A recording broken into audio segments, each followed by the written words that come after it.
Spring is hopefully in Indiana finally. At least that's the wishful thinking on my behalf. And I've been putzing around the hangar all Saturday. I don't know about you guys, but for me, it's one of the best forms of relaxation. So I figured we will do a video about 10 easy projects and allowable by the FAA that any Bonanza owner can do. So without much ado, let's get started. The first easy project you can do is redo your step, redo your covering on the step. Mine was not a bad of a shape, but I figured, hey, let's spruce it up a little bit. If you go to Guy Ginby, I think is his last name, or CSO Beach, you will find out how you can order these adhesive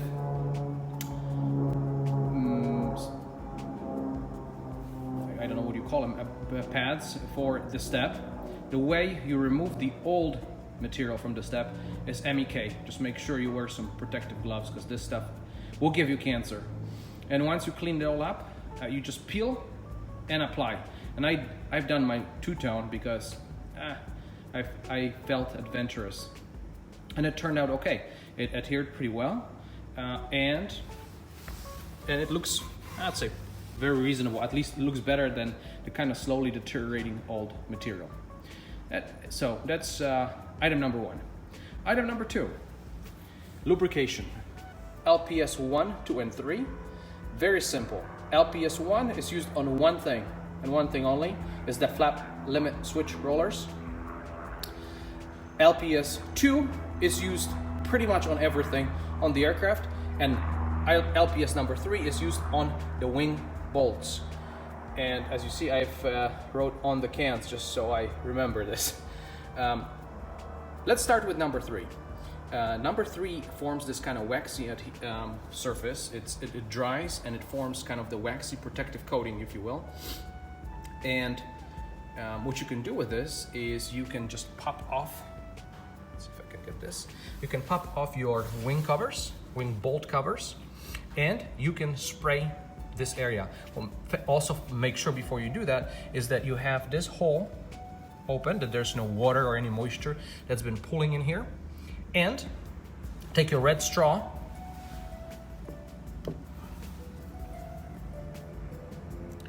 and stick it in there and make sure it's nice and clean, you see?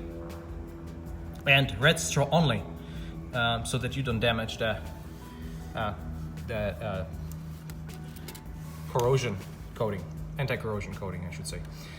My wing bolts actually have been replaced, but it doesn't really matter. You just you need to coat them and protect them anyway. So yeah, just take LPS number 3 and just squirt it around, and then replace your covers. And then be gentle installing it and removing it so you don't break this little tab, because if you do, then you're gonna be shopping for a new wing cover. Okay, very good. Item number 3. It's maybe not exactly a Bonanza project, but it uses a part from Bonanza. So if you replace your ELT battery or have your mechanic replace your ELT battery, you will find out that the old battery that you yanked out of the airplane is perfectly fine. I mean, after all, it sits for 2 years doing really nothing. So the batteries inside are perfectly fine. So it's kind of a waste to take this and chuck it away, in my opinion. Because, well, number one, you're throwing pretty much a very good battery, and number two, there's something you can do with this. So here's what I've done with it. It just so happens that I always need to charge something, whether I'm at the hangar and or I'm at, especially useful for Oshkosh. And what you can do is you can just get yourself one of those plugs. I'll try to put the bill of material on the comment section. A little plug, like a 12 volt, little converter, or a little adapter like this, and solder it up, or use however you want to do it. You know, I soldered mine up and I just put a little insulation there. You can use tabs, I guess, and just push it in. It's not much to it. trying to do it with one hand, so bear with me, please. And there you go. You have a little charger. You can take it with you to Oshkosh, and you can be in your tent, and you can charge your electronics at night, and you got free charger or free battery for it. And I haven't tested it yet, but I suspect the capacity of this thing is rather good. I mean, it's lots of batteries inside. I'm guessing 10 to form 12 volts or something like that. Maybe 8. But anyway, so there you have it. That's a little project you can do. And you'll help the environment too, because you're not going to be throwing this away until really it's needed, or recycling it, I should say. Okay, let's continue on, and let's talk about this real easy project. You see this support rod that supports your cowl, and when it's not used, it's clipped in here. Take or buy some shrink tubing. I bought white one, but if you're not that picky, you can buy something that is not white.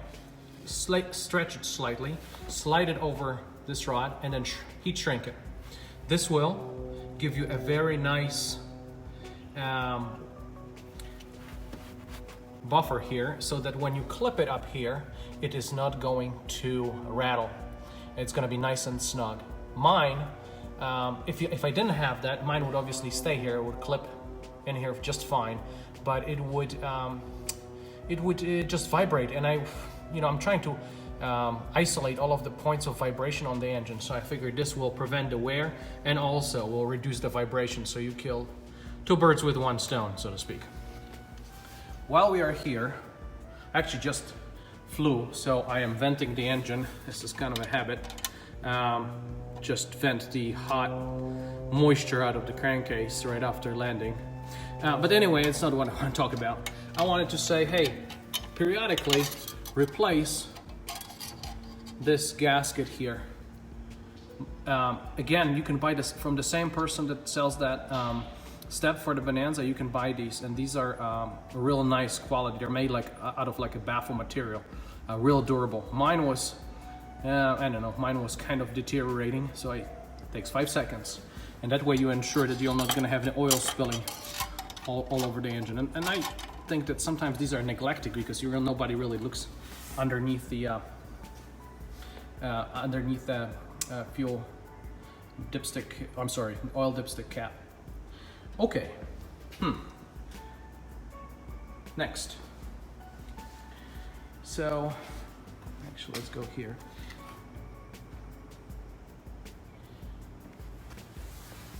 This is a real easy project. These Zerk fitting covers are available at Performance Air, or you can buy them anywhere really. I bought the small ones. They also sell the little bigger ones. The point being is it's nice to have these all match and replaced, so that A, the Zerk fittings are protected, and B, your mechanic has an easy job, because visually then he knows which are the grease points at annual time or whatnot. And you can put them everywhere except for the up-lock roller Zerk fittings. Maybe you can get away with the small ones over there, but better safe than sorry. Better just leave those without those. So there'll be really only two places like that on the airplane where you really shouldn't have these on. While we're here, this is another mod. Your mechanic might have to sign off on this, because we're getting into an area where it's not really just, although, replacing a landing light, it would be something that owner can do. But we're not just replacing the landing light. Let me explain. And this is only for people that haven't upgraded the LED lights. I have had a bunch of these lights, so I didn't want to upgrade to the LED light, because I really have these incandescent lights laying around from my other airplanes or whatnot. So, but here's what I want to talk about. These lights are pretty prone to burning out, and I think that's why people are swapping out for LED. Well, it turns out that if you flip this light 90 degrees, so the filament is vertical, this light will last near them forever.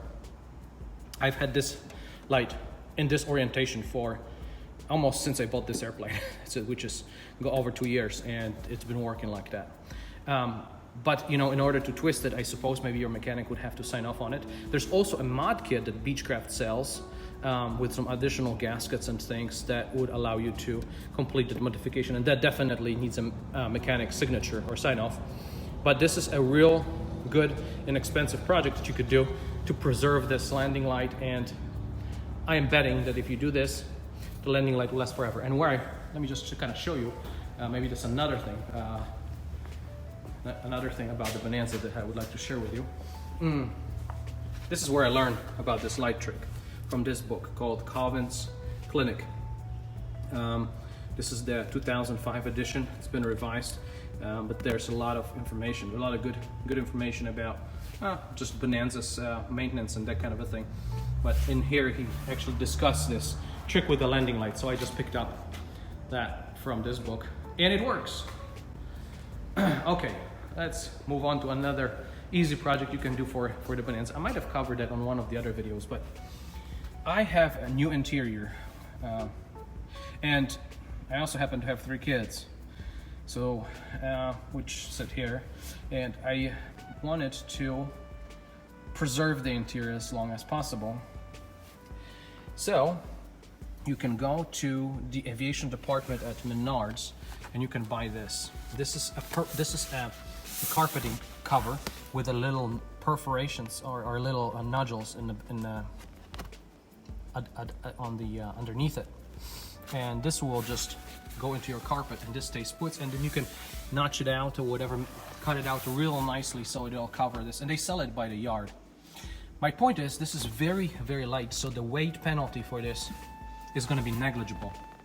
It's a very light duty kind of a, I think they call it a runner protector or something like that. You know, when you have people working on your house or whatever, and you just want to temporarily protect your say carpeted entryway or whatever. So it's got perforations every maybe foot or so. You can kind of tear it.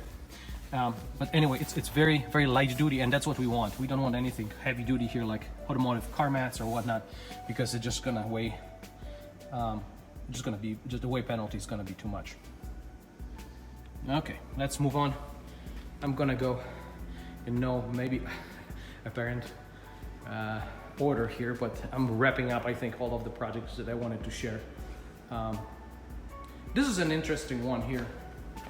When I bought this airplane, it had this transmitter, ELT transmitter port here. So this is like a little opening here, and then you can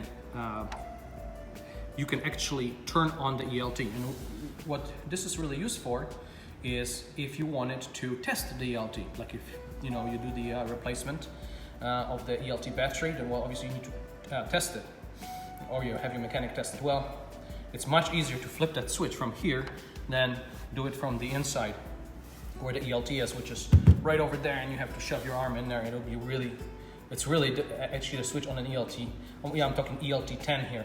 Is very, very inaccessible. But anyway, my point is here, this wasn't labeled when I bought the airplane, and it took me actually a long time to find what actually should be the proper labeling for this, because there's all kinds of different revisions and there's all kinds of different versions. But if you have a I think Narco made it, Narco ELT with a BP 1010 battery, so that the one that I showed you earlier, the orange one, this is I think the proper label that needs to be here. Transmit would be to the left, and arm is the default position. So basically, if you want to test it, you just push it towards the transmit, and it's spring loaded. So as soon as you let it go, it'll go back into the arm position. So again, the idea is that you would activate it only for a few seconds when you're doing the ELT test, within the 5 minutes after the hour, all that regs. And then you can hear the ELT, and then that's how you can test it. But the label was missing, and if you don't know which way to push or what to do, you might be confused. So that's that. And we changed, the ELT battery was changed, and I verified that it all works correctly.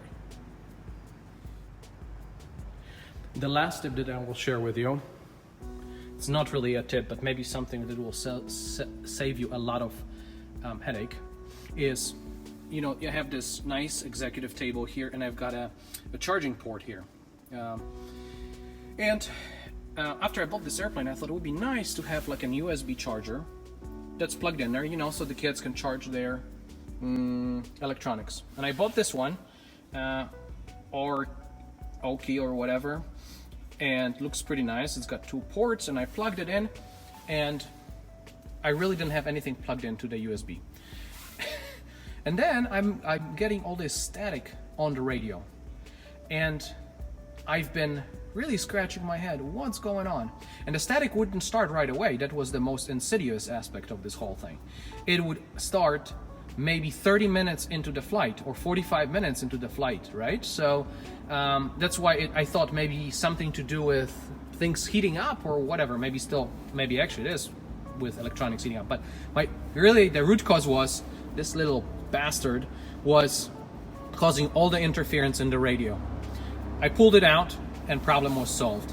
So do not plug anything in there, or if you do plug it in, ensure that this is a one that will not cause you interference. Otherwise you'll be pulling your hair just like I was. My neighbor's texting in, so I better wrap this up. Thank you very much for watching, and please send me your comments. Thank you.